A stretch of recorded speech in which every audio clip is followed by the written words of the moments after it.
मी बुलढाणा येथे BSNLच्या टावरवर चढलेलो आहे, तुम्ही बघू शकता। मी याच्याकरता चढलेलो आहे का जोपर्यंत ST आरक्षण धनगर समाजाला लागू करत नाही आणि जोपर्यंत मेनपाळाला सुरक्षा किंवा पासेस याच्याबद्दल चर्चा होत नाही तोपर्यंत मी उतरत नाही, ही माझी मागणी आहे। हा मुलगा टावरवर 300 ते 350 फूट वरती गेलेला आहे, तरी प्रशासनानं कुठलीही दखल न घेता या ठिकाणी कोणीही उपस्थित राहिले नाही।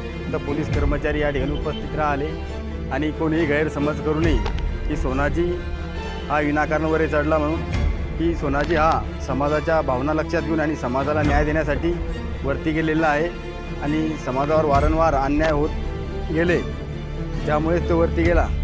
एका ट्रकवाल्यानी त्याच्या चुलत भावाला अर्धा ते 1 किलोमीटर फरफडत आणलं आणि त्याला त्याच्या भावालासुद्धा न्याय मिळाला नाही, त्याची गाडीसुद्धा सुटली आणि तो आरोपीसुद्धा सुटला।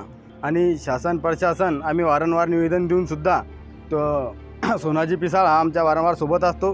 गेल्या 2 वर्षापासून आम्ही कोरोना काळातसुद्धा निवेदनं दिले आणि मोर्चेहीसुद्धा काढले, पण आम्हाला सरकारने आणि या प्रशासनाने कुठल्याही प्रकारचं प्रत्युत्तर दिलं नाही आणि कुठल्याही प्रकारची दखल घेतली नाही। तर मी या समाजात राहत नाही, मी कंटाळून आत्महत्या करतोय।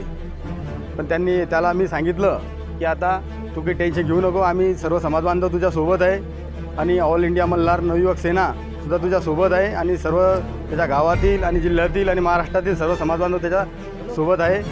कुठलंही हे करायचं काम नाही आणि प्रशासनाने तात्काळ त्याच्या मागण्या पूर्ण करून त्याला खाली उतरावे आणि त्याला न्याय देण्याचा प्रयत्न करावे, ही माझी विनंती।